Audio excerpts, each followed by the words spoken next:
Rafi theatre. நான் உங்கள் ரஃபி பேசுகிறேன். இன்றைக்கி திரை விமர்சன நிகழ்ச்சியில் நம்ம என்ன படத்தை பற்றி பார்க்க போகிறோம்னா நிறங்கள் 3. நம்ம D16 எடுத்த கார்த்திக் நாராயண் டைரக்ஷனில் வந்து நம்ம அதர்வா முரளி, சரத்குமார், ரஹ்மான் சார் நடித்த படம் தான் வந்து பார்த்தீங்கன்னா நிறங்கள் 3. இப்போ தான் பார்த்துட்டு வர்றோம். இந்த படத்தை பற்றி சொல்லணும்னா ஒரு அருமையான கான்செப்டாக தான் நான் சொல்ல முடியும். நிறங்கள் 3 யார் அவங்க அப்படின்னா, ஒரு நிறம் வந்து பார்த்தீங்கன்னா நன்மையே செய்கிறவங்க, இன்னொரு நிறங்கள் யாருன்னு கேட்டிங்கன்னா தீமையே செய்கிறவங்க, இன்னொன்று யார் தெரியுமா, அந்த மூணாவது ஒரு ரகம் இருக்காங்க மோசமானவங்க, நன்மை செய்கிற மாதிரி இருக்கும், தீமை செய்கிற மாதிரி நடிப்பாங்க. அவங்க தான் இந்த 3 கேரக்டரை வலியுறுத்தி இந்த படத்தை கொண்டு வந்திருக்காங்க. சொல்லும் போதே உங்களுக்கு தெரியும் கான்செப்ட் எப்படி சூப்பரான கான்செப்டா. இந்த கான்செப்டை வந்து அவங்க ப்ளே பண்ண விதம் வந்துன்னா ரொம்ப மோசமாக இருக்குது. நான் கார்த்திக் நாராயணை பற்றி நான் சொல்லி ஆகணும். கார்த்திக் நாராயண் D16 பார்த்துட்டு இன்னும் எனக்கு கண்ணுக்குள்ளேயே நிற்கிது. ஏன்னா அந்தளவுக்கு வந்து ஒரு அழுத்தமான ஒரு செம்மையான ஒரு ஸ்க்ரீன் ப்ளே பண்ணி அண்டர் ரேட்டடாக இருந்துச்சு இந்த படம். எக்ஸ்பெக்டேஷனே வந்து வேறு லெவலில் இருந்துச்சு. ட்விஸ்ட் அண்ட் டர்ன்ஸ்லாம் வேறு மாதிரி இருக்கும், பயங்கரமாக இருக்கும். நம்ம எதிர்பார்த்தது எதுவுமே இருக்காது படத்தில். வேறு மாதிரி அன்எக்ஸ்பெக்டடாக அன்பிரடிக்டடாக இருக்கும் படமே. அந்தளவுக்கு சூப்பரான படம் கொடுத்த அவர் வந்து பார்த்தீங்கன்னா இன்றைக்கி ஒரு 6 படம் ரிலீஸ் ஆயிருக்கு. யாரை சூஸ் பண்ண கேட்டோம்னா எந்த ஹீரோவையும் நான் பார்க்கல. கார்த்திக் நாராயண்ங்கிற ஒரே ஒருத்தரை மட்டும் நம்பி இந்த படத்தை வந்து பார்த்தேன்.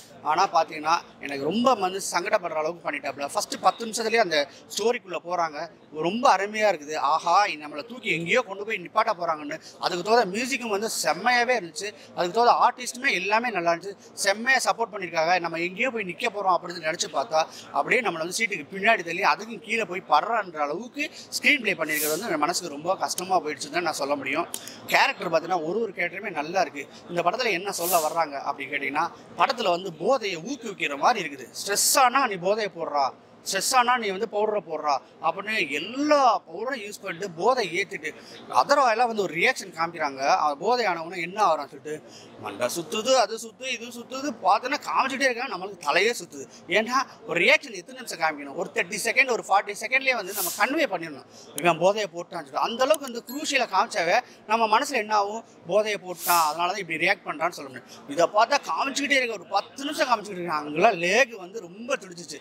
எவ்வளோ நேரம் வந்து நம்ம அதையே பார்த்துக்கிட்டு இருக்குது. கொடுக்குற காசை விட எக்ஸ்ட்ராவே வந்து அதர்வா நடிச்சிருப்பார் போல இருக்கு. உனக்கு கொடுக்குறது இவ்வளோ தான், நீ இதுக்கு மேலே என்ன பண்ணணும்னா நான் நடிக்கிறேன் பாரு, ஃபுல் டேலண்டாக நான் வெளியே கொண்டு வரேன்னு சொன்ன மாதிரி இருக்குது.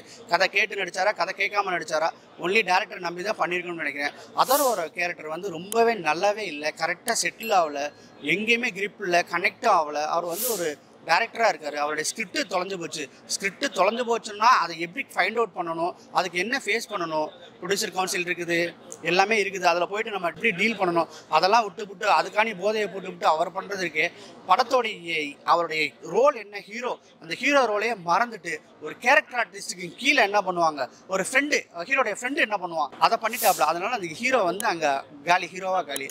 எப்போ பார்த்தாலும் போதையை போட்டு வந்து எங்கேயுமே ஒட்டவே இல்லை. அதரோட ஆக்டிங்கே மிஸ்ஸிங் தான் சொல்லணும். ஏன்னா இது ஓவர் ஆக்டிங் போனதுனால. அதுக்கடுத்து சரத்குமார் சார் சொல்லணும். சரத்குமார் சார் எப்போவுமே வந்து அவருடைய காரில் வந்து போலீஸ் ஸ்டேஷன் போட்டுகிட்டே இருப்பார் போல். சார் இங்கே ஷூட்டிங்க்கு வரையில அந்த வந்துட்டு சொல்லும் போது, சார் உங்கள் கேரக்டர் வந்து அப்படின்னா ட்ரெஸ் எடுத்து வாடான்னு சொல்லிடுவார் போல இருக்கு. ஏன்னா நம்ம ஹிட்லிஸ்ட் பார்த்தோம், போர் தொழில் பார்த்தோம், அது மாதிரி இதுலேயும் பாரலமாக பண்ணோம்னா அவருடைய போர்ஷனை மட்டும் ரொம்ப நல்லாவே பண்ணியிருக்காரு. ரொம்ப தரமாக திருப்தியாக இருந்தாலும் சரி, அந்த ரோல் வந்து நம்மளுக்கு பிடிச்சி போன ரோலாக தான் இருக்குது. அதுக்கடுத்து ரஹ்மான் D16 என்ன எதுன்னு கேட்காம தமிழ்நாட்டில் மிகப்பெரிய பேர் வாங்கி கொடுத்த படம், சங்கமம்லாம் தாண்டி பேர் வாங்கி கொடுத்த படம் என்னன்னு கேட்டிங்கன்னா D16. ஸோ அதனால் வந்து இந்த கார்த்திக் நாராயணை முழுசாக நம்பி பண்ணியிருக்காரு. ஆனால் அந்த கேரக்டரை வந்து அவர் கேட்கும்போதே அவருடைய போர்ஷன் ரொம்ப முக்கியமான போர்ஷனாக இருக்குது. அது என்ன போர்ஷன் கேட்டிங்கன்னா, ஃபேமிலி ஆடியன்ஸ்லாம் உள்ளே வரக்கூடாதுங்கிறதுக்காண்டி அவருடைய போர்ஷன் இருக்குது. அப்போ என்ன செஞ்சுக்கலாம், சார் இந்த மாதிரி பண்ண வேணாமா, இது பண்ணுனா சரியாக வருமானு சொல்லிட்டு ஒரு டிஸ்கஸ் பண்ணியிருந்தாங்கன்னா வேறு லெவலில் இருக்கும். யாருமே வந்து அப்பா வந்து பிள்ளைகளை கூட்டிகிட்டு படத்துக்கு வர முடியாத அளவுக்கு இந்த படத்தை பண்ணி வச்சுருக்காங்க.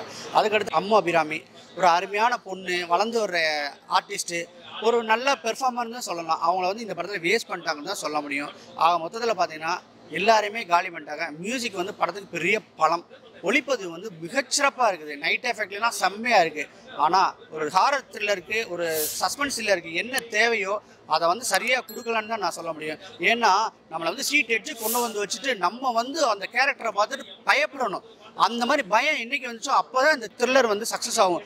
உதாரணத்துக்கு நம்ம ராட்சசனை சொல்லலாம். ராட்சசன் எந்த அளவுக்கு இருந்துச்சுன்னு சொல்லிட்டு எல்லாருக்குமே தெரிஞ்சது. அது தமிழ்ல ஹிட் அடிச்சு மலையாளம், தெலுங்கு, கன்னடா, ஹிந்தி, போஜ்புரின்னு சொல்லிட்டு எல்லா லாங்குவேஜ் அடிச்சு காரணம் என்னன்னா நம்மளை வந்து அப்படியே கொதிப்படைய வச்சிருவாங்க. எல்லாரும் நீ எத்தனை தடவை பார்த்தாலுமே ராட்சசனை பார்த்துக்கிட்டே இருக்கலாம். ஏன்னா அந்த அளவுக்கு அதோட தாக்கம் வந்து எப்பவுமே இருந்துகிட்டு இருக்கும். ஒரு பார்த்த படம் தானே, இவன் தானே கொல்ல போறான், இவன் தானே கொல்ல போறான்ற இல்லாம அதை அப்படி அருமையா பண்ணியிருப்பாரு ராம்குமார் சார். ஸோ அதுல வந்து ஒரு 10% கூட இந்த படம் இல்லைன்னு நம்ம சொல்ல முடியும். மொத்தத்தில் வந்து இந்த படம் எப்படி இருக்குன்னு சொன்னீங்கன்னா ஃபேமிலியோட வந்து பார்க்க முடியாதுன்னு தான் நம்ம சொல்லணும். டைம் இருந்தா வந்து பாருங்க. எக்ஸ்பெக்டேஷன் இல்லாம நீங்க பழைய சோறு தான் எனக்கு தர போறாங்கன்னு சொல்லிட்டு வந்தீங்கன்னா ஓரளவு பழைய சோறு கிடைக்கும் தான் நான் நினைக்கிறேன். இந்த படத்துக்கு என்னோட ரேட்டிங் 10க்கு வந்து 5.6 கொடுப்பேன். மீண்டும் அடுத்த விமர்சனம் சந்திக்கிறேன். பாய். இந்த வீடியோ பிடிச்சிருந்துச்சுன்னா லைக் பண்ணுங்க, ஷேர் பண்ணுங்க, கமெண்ட் பண்ணுங்க. ரஃபி தியேட்டரை மறக்காம சப்ஸ்கிரைப் பண்ணிருங்க. பெல் பட்டனை கிளிக் பண்ணிருங்க.